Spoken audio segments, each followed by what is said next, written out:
बच्चा वो करता है जो देखता है। आज की माएँ क्या करती हैं, वो खुद भी मोबाइल यूज़ कर रही होती हैं और बच्चे भी मोबाइल यूज़ कर रहे होते हैं। जब वो बच्चा शाउट करता है माँ के ऊपर, माँ कहती है मैं तो बहुत अच्छी हूँ, कि आपके ऐसे बिहेवियर की वजह से आपका बच्चा मेंटली सिक होता जा रहा है।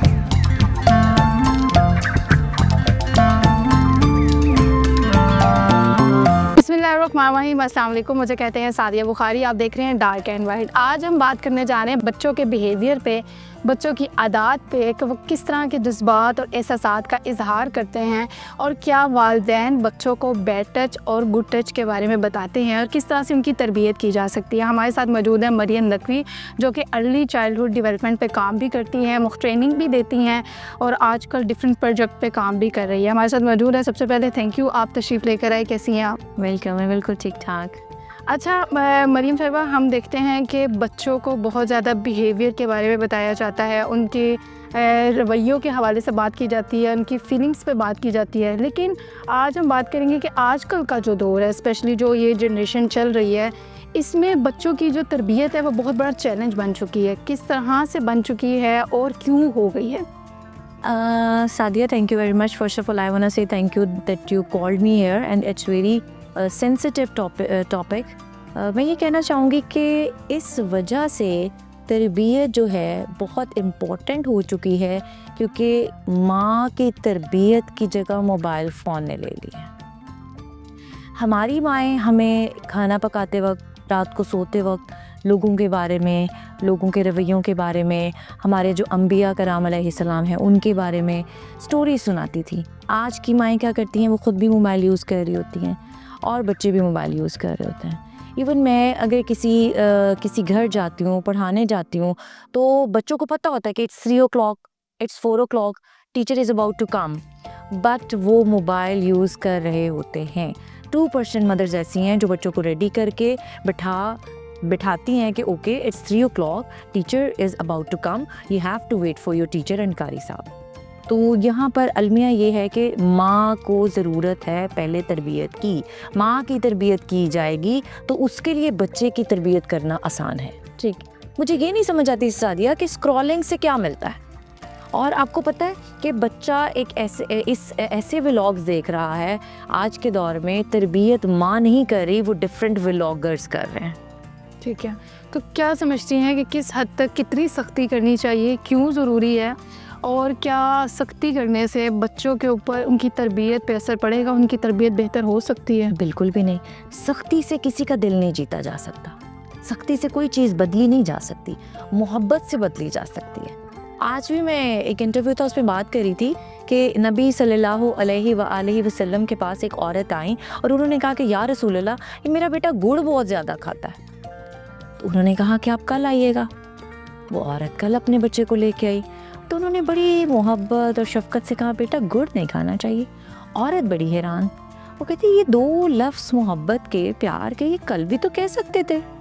उन्होंने कहा कल मैंने खुद गुड़ खाया हुआ था। तो जो चीज़ मोहब्बत से बदली जा सकती है, नफ़रत से नहीं। बच्चा तो सादिया एक स्टार से मान जाता है, एक छोटी सी कैंडी से मान जाता है। मेरे पास छोटे छोटे बच्चे पढ़ते, मैं कहती हूँ ओके कारी साहब आपको देख रहे हैं, कैमरा लगा हुआ है, तो बच्चा समझता है जेन्युइनली कैमरा लगा हुआ है और मेरे कारी साहब मुझे देख रहे हैं। हमारे पास वक्त ही नहीं है बच्चों को देने के लिए। असल बात ये है। असल में पेरेंट्स, कुछ टीचर तवज्जो देते हैं लेकिन पेरेंट्स वो तवज्जो नहीं दे रहे हैं, और ना वो टाइम टेबल है और सोशल मीडिया का, तो इससे बच्चों को दूर नहीं कर सकते, क्योंकि अब ये टाइम अब इस दौर का हिस्सा भी है।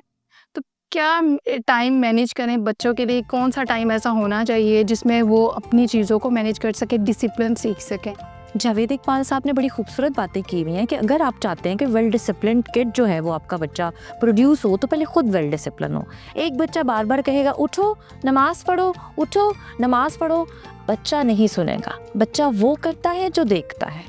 अभी रिसेंटली मैं नारोवाल थी, सैदुल हसन साहब का बेटा है मोहम्मद, वो आई थिंक सो 3 क्लास में है, और अजान होते ही वो कहता है बाबा उठे चले नमाज़ पढ़ने चलते हैं, क्योंकि जब उसने आँख खोली बाप को नमाज़ पढ़ते देखा। अब बाप को अच्छी आदत अपने बच्चे में डेवलप करने के लिए कहना नहीं पड़ा। तो जो आप चाहते हैं जैसे आपके बच्चे हो जाएं, तो आप वैसे रूल्स घर में बना लें। आप चाहते हैं कि बच्चा 9 बजे सो जाए क्योंकि सुबह जल्दी उठना है, फजर की नमाज़ पढ़नी है, तो आप सो जाए। हम खुद स्क्रॉल कर रहे होते हैं। एक ऐसी फैमिली है जो क्या करती है कि कहती है बच्चों को रूम में बंद करके आप लोग सो जाएं, और ख़ुद वो सारी फैमिली कोई ऑर्डर्स कर रहे हैं, खाना खा रहे हैं। अब बच्चा अंदर साइको पेशेंट बन जाता है, बाहर पता नहीं क्या हो रहा है। वो उतनी देर वो बच्चा सोता, over thinker, very good, what a good word for himself. अब वो स्कूल से कंप्लेन आती है कि आपका बच्चा पता नहीं खुद से क्या बातें करता रहता है। लेकिन ये मैं उनसे भी नहीं कह पा सकती कि आपके ऐसे बिहेवियर की वजह से आपका बच्चा मेंटली सिक होता जा रहा है। अब बच्चे को 9 बजे रूम में छोड़ देती है कि बच्चा सो रहा है, या उसे गुस्से से डांट डपट करके कहती हैं कि okay go to sleep now, सुबह स्कूल जाना है। खुद साथ नहीं लेटती। हमारी माएँ हमारे साथ लेटती थी, साथ साथ कहानियाँ सुनाती थी, और वो क्या करते हैं, बच्चों को अंदर लिटा के खुद बाहर एंजॉय कर रहे होते हैं।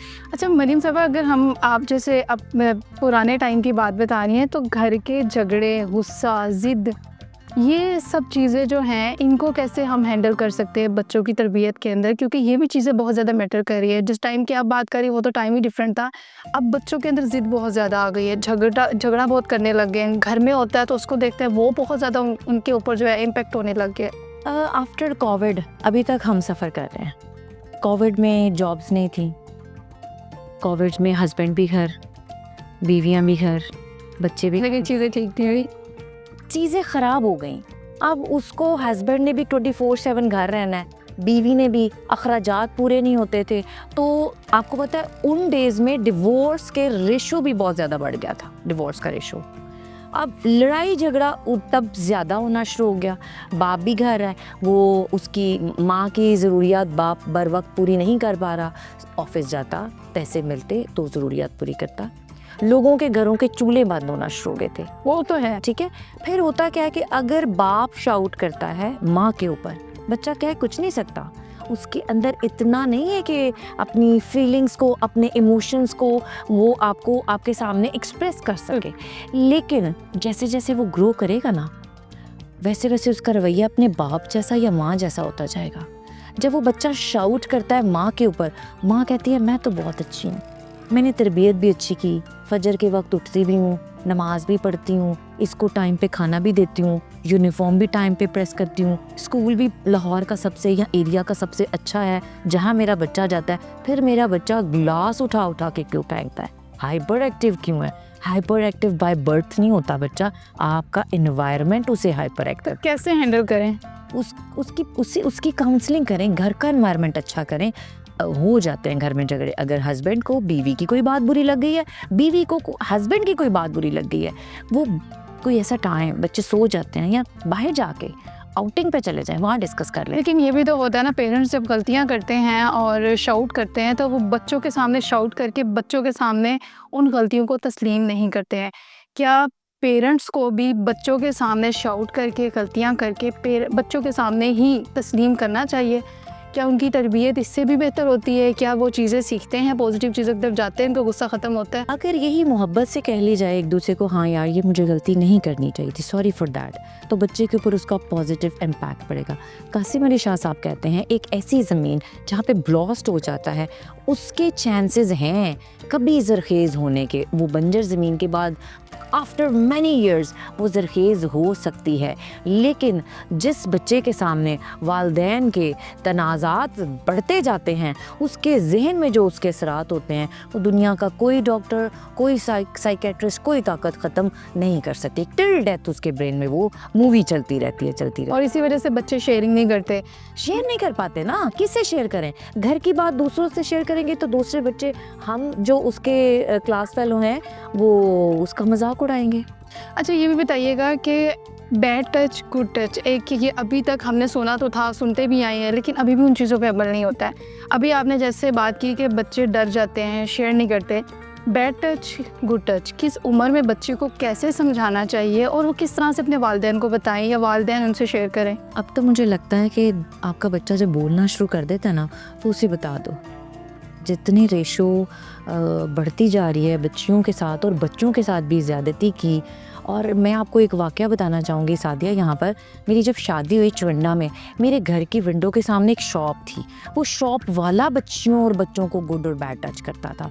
लेकिन उस वक्त मैं खुद एक इनोसेंट थी, छोटी सी थी, 19-20 साल की, तो मुझे खुद सेंस नहीं था मैं कैसे उस बंदे को किसी को बताऊँ। हालांकि मेरी अपनी फैमिली के लोग पुलिस में थे, लेकिन कोई उसके खिलाफ आवाज़ नहीं उठाता था। ये होता क्यों है? मैंने अभी क्या कहा सादिया जी आपसे कि बच्चा तो एक स्टार से खुश हो जाता है, एक कैंडी से खुश हो जाता है, बच्चा बहल जाता है 10 रुपए से। अब बच्चे को नहीं पता what is a good touch and what is a bad touch. अब वो कैंडीज देता था और बच्चियों को गलत जगह पे छूता था। अब बच्चियां अगर घर जाकर या बच्चे बताते तो उनके पेरेंट्स परसू करते, और ये मैंने अपनी आंखों से देखा हुआ है। तो जब आपका बच्चा बोलना शुरू कर देता है, 2.5, 3, 4 साल के बच्चे को स्कूल्स में भी हम तरबियत करते हैं कि गार्ड कहीं गलत टच तो नहीं करता बच्चे को, आया कहीं बैड टच तो नहीं करती। मैंने अपनी आंखों से देखा है, 2 ट्विन्स बच्चे हैं, पता नहीं किस एरिया के हैं, ऑनलाइन क्लास लेती थी, उनकी मम्मा ने मेरे साथ शेयर किया और टीचर की वीडियोज़ मेरे साथ शेयर की। टीचर एक 1-2 क्लास के बच्चे। तो यहाँ पे सेफ सर्कल कौन सा होना चाहिए, कौन से लोग शामिल होने चाहिए जहाँ पे बच्चा ख़ुद को महफूज समझ सके? टीचर, स्कूल, अगर अदारे की बात करें तो स्कूल में किस तरह का सेफ सर्कल होना चाहिए? अगर सराउंडिंग में अपने फैमिली के अंदर बात करें तो किस तरह कौन कौन से लोग शामिल होने चाहिए ताकि बच्चा वहाँ पे जाके बात कर सके और डरे ना? माँ सबसे उसके लिए महफूज शेल्टर है। बच्चों को अगर कहीं भी इनसिक्योरिटी फील होती है, सबसे पहले अपनी माँ से शेयर करें, अपनी खाला से शेयर करें। ऐसे वाक़यात भी आए हैं कि बाप भी सगे नहीं होते, तो पहला जो आपका सेफ शेल्टर है वो आपकी माँ है। मैं माँओं से कहना चाहूँगी कि माएँ जो बच्चों की बातों को इग्नोर करती हैं, बेटियों की बातों को इग्नोर करती हैं, उसे इग्नोर मत करें, फ़ौरन रिएक्शन लें, ठीक है? You have to take action about that. लेकिन बहुत सी माएँ ऐसी भी होती हैं, माएँ नहीं बल्कि पेरेंट्स, जो इस तरह की चीज़ें देख के डर के ही अलजी दबा देते हैं। अभी भी वो चीज़ें हो रही है, इस पे क्या कहेंगी? स्पेशली अगर हम रिलेटिव की बात करें तो रिश्तेदारों में भी, हम बाहर शायद इतने रेप केसेस, इतने मामलात नहीं होते हैं जितने मामलात रिलेटिव के अंदर है। रिश्तेदारों से किस तरह से कैसे बचा जा सकता है और किस तरह से पेरेंट्स को जो है काउंसलिंग की जा सकती है कि वो इन चीज़ों को दबाएं ना, बल्कि आगे लेकर आएँ ताकि उनके बच्चे महफूज जाए, उनके ज़हनी जो कंडीशन है और उनका कॉन्फिडेंस जो है वो ख़राब ना हो फ्यूचर में। अब माँ का रिलेशन बेटी और बेटे के साथ बड़ा फ्लैक्सिबल होना चाहिए। मैंने ऐसी ज़िंदगी में बहुत सारी चीज़ें सादिया फेस की हैं कि गली में या पुप्पो के घर जाते थे तो मेरे अपने ही सेकंड कज़न्स हमें और हमारी कज़नों को रास्ते में रोक लेते थे और हमें गुड और बैड टच करते थे। अब अम्मी को मैंने ये बातें 2 साल पहले बताई, 2 साल पहले, और अम्मी ने मुझे कहा ये तुमने मुझे पहले क्यों नहीं बताया? मैंने कहा पहले आपने इतना कंफर्टेबल जोन नहीं दिया हुआ था, यू वर वेरी स्ट्रिक्ट, आप बहुत ज़्यादा सख्त थी हमारे साथ। माँ का रवैया बच्चे के साथ सख्त नहीं होना चाहिए और माँ को खुद कहना चाहिए बेटे अगर आपको कोई बैड टच करता है इन जगह पर, इन जगहों पर, तो आपने सीधा मुझे बताना है, ना कि उसे डराना धमकाना है। वो चाहे पुप्पो का बेटा है, चाहे खाला का बेटा है, चाहे उसके मामू का बेटा है या बेटी है, कोई भी कर सकता है। इसमें जेंडर नहीं होता कि लड़का ही बैड टच करता है, लड़की भी बैड टच कर सकती है। तो इसके लिए काउंसलिंग्स होनी चाहिए, क्लासेस होनी चाहिए, स्कूल में भी इसके बारे में पेरेंट्स को बुलाकर सेशंस होने चाहिए। आप स्कूल की बात कर रही हैं तो बीइंग अ टीचर क्या कहेंगी कि हमारे अदारों में, स्कूल्स में ये चीज़ें सिखाई जाती हैं? जी हम सिखाते हैं, जी हम सिखाते हैं। और अगर हम बाकी इदारों की बात करें तो आप बीइंग अ टीचर, आपकी जो फील्ड है, आप बहुत सारे लोगों से मिलती हैं, काउंसलिंग भी करती हैं, टीचर्स की ट्रेनिंग भी होती है। बिल्कुल। क्या इस हवाले से ट्रेनिंग दी जाती है इदारों में? सादिया दी नहीं जाती थी, लेकिन आपने मुझे बहुत अच्छा एक पॉइंट दे दिया है। I am very grateful to you. आज मैं इसे अपनी डायरी में लिख लूँगी और ये ऐसी गलती है जो मैं करती थी। अब मैं ये पॉइंट ज़रूर अपनी जितनी भी वर्कशॉप्स हैं इन स्टेशन या आउट स्टेशन में ज़रूर इसे टॉप प्रायोरिटी पे रखूँगी और मैं टीचर्स को इसके बारे में ट्रेन करूँगी। Thank you so much. अच्छा, लास्ट में ये भी बताइएगा कि पेरेंट्स को क्या मैसेज देना चाहेंगी कि पेरेंट्स को अपनी काउंसलिंग तो साथ करनी ही चाहिए, बच्चों की कैसे करनी चाहिए, बच्चों के साथ वो जो एक कम्युनिकेशन गैप है उसको कैसे फिल करें, और ये जो बैड टच और गुड टच को समझते हैं कि एक ही बार बता दिया है दोबारा नहीं बताना, क्या ये रिपीट करने की ज़रूरत है बार बार जब तक बच्चा बालिग नहीं जाता, डांट ना हो जाए, उसे समझ नहीं आ जाता। बिल्कुल ऐसे ही इसे बार बार रिपीट करना चाहिए। बच्चे से पूरे दिन के मामूलात रूटीन पूछनी चाहिए, क्या स्कूल गए थे, क्या पढ़ा था, कौन सा लेक्चर हुआ था। माँ बाप को पता होना चाहिए फेवरेट सब्जेक्ट कौन सा है, फेवरेट वेजिटेबल कौन सी है, फेवरेट कलर कौन सा है। कम्युनिकेशन गैप कैसे ख़त्म हो सकता है? हमारे और हमारे पेरेंट्स के दरमियान में नहीं था तो कैसे नहीं था? वो हमारे साथ खेलते थे, हमारे साथ टाइम स्पेंड करते थे।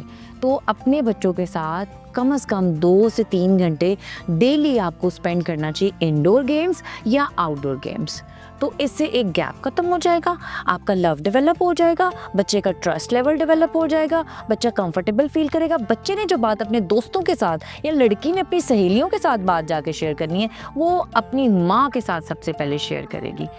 ठीक है, थैंक यू सो मच। क्या मैसेज देना चाहेंगी लास्ट में आप हमारी यूथ को, हमारे जो यंग कपल्स हैं जिनकी अब शादियां हो रही हैं, और फैमिलीज़ जो एक हम आजकल उस तरफ जा रहे हैं, बल्कि सोशल मीडिया के उस दौर में है जहाँ पे सोशल मीडिया अहम है लेकिन हमारी फैमिली, हमारे बच्चे, हमारे बहन भाई, ये चीज़ें अहम नहीं है, और जिसकी वजह से बुराइयां भी बढ़ रही हैं, डिप्रेशन भी बढ़ रहा है, कॉन्फिडेंस भी ख़त्म होता जा रहा है। इवन अगर बच्चों से लेके थोड़े से बड़े बच्चों की बात करें डर, तो उनके साथ भी ये इश्यूज़ हो रहे हैं। क्या मैसेज देंगे? मैं ये कहना चाहूँगी कि फ़ेसबुक फ्रेंड्स जो है ना आपके, उनको फिनिश करें। आपकी सराउंडिंग में आपकी अम्मी, अब्बू, दादा, दादी, आपके जो कज़न्स हैं उनको टाइम दें, उनके साथ वक्त गुजारें। इस तरह हम एक दूसरे को डिप्रेशन से निकाल सकते हैं और पॉजिटिव सोच के साथ हम दुनिया को बदल सकते हैं। Thank you very much. Thank you so much, आपने टाइम दिया और बहुत ही अच्छा मैसेज दिया है। पॉडकास्ट करने का मकसद भी हमारा यही था कि हमारी सोसाइटी में आजकल जितने भी हादसा हो रहे हैं बच्चों के साथ, मैं नहीं बल्कि आप लोग भी ये चीज़ें देखते हैं कि किस तरह की चीज़ें हो रही हैं और हमारी आंखों से होकर गुजर जाती हैं, हम इन पर कोई एक्शन नहीं लेते हैं। सिर्फ हमारा एक्शन लेना या हमारा पॉडकास्ट करना काफ़ी नहीं है, आप लोगों का बोलना, एक्शन लेना, इसके ऊपर बात करना भी ज़रूरी है। आप भी बात करेंगे और अपने बच्चों को मोटिवेट करेंगे और उनको वो रोशनी, वो चीज़ें दिखाएंगे तो उनका कॉन्फिडेंस भी बहाल होगा, वो अपनी ज़िंदगी में आगे बढ़ेंगे, अपने राइट के लिए बोल सकेंगे, आपके राइट के लिए बोल सकेंगे, तभी ज़िंदगी खूबसूरत होगी। इसी के साथ सादिया बुखारी को इजाज़त दीजिए। अल्लाह ने के वहाँ।